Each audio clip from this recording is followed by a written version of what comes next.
মানুষ আল্লাহ তাআলার বিশেষ সৃষ্টি হিসেবে পৃথিবীতে প্রেরিত, যাকে আশরাফুল মাখলুকাত বা সৃষ্টির সেরা হিসেবে মর্যাদা দেওয়া হয়েছে। তার জীবনের প্রকৃত উদ্দেশ্য হল আল্লাহর ইবাদত করা এবং প্রতিটি কাজের মাধ্যমে তার সন্তুষ্টি অর্জন করা। তবে এই ইবাদত তখনই গ্রহণযোগ্য হয় যখন তার নির্দিষ্ট কিছু শর্ত ও নীতিমালার ভিত্তিতে সম্পাদিত হয়। ইবাদত কবুল হওয়ার সেই গুরুত্বপূর্ণ শর্ত ও দিকগুলো নিয়ে বিস্তারিত জানাচ্ছেন নুসরাত আহমেদ। পৃথিবীর অন্য সব সৃষ্টির তুলনায় মানুষকে আলাদা মর্যাদা দিয়ে আশরাফুল মখলুকাত হিসেবে সম্মানিত করা হয়েছে।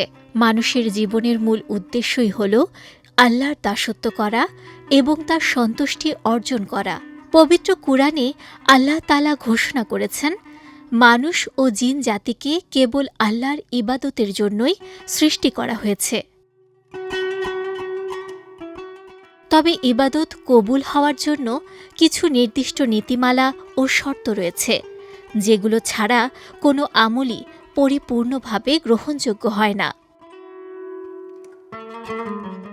প্রথম ও সবচেয়ে গুরুত্বপূর্ণ শর্ত হল নিয়তের বিশুদ্ধতা, অর্থাৎ ইবাদত হতে হবে একমাত্র আল্লাহর সন্তুষ্টির উদ্দেশ্যে।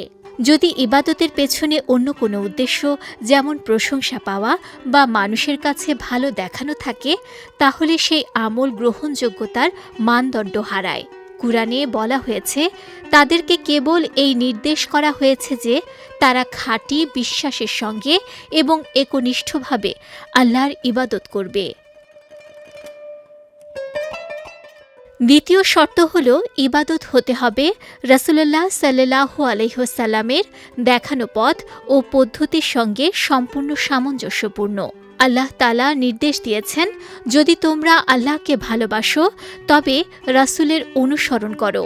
এছাড়া হাদিসে এসেছে, দ্বীনের মধ্যে এমন কোনো কাজ গ্রহণযোগ্য নয় যা রাসূল সাল্লাল্লাহু আলাইহি ওয়াসাল্লাম অনুমোদন করেননি।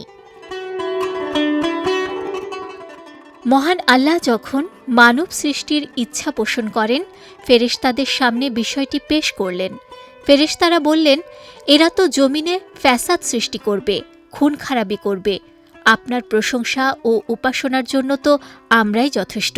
মহান আল্লাহ তখন সংক্ষিপ্ত বাক্যে জবাব দিয়েছিলেন যে, আমি যা জানি তোমরা তা জানো না। এ ঘটনাও ইঙ্গিত দেয় যে মানুষের ইবাদতের প্রকৃত উদ্দেশ্য ও পরীক্ষা সম্পর্কে আল্লাহই সর্বাধিক জ্ঞাত।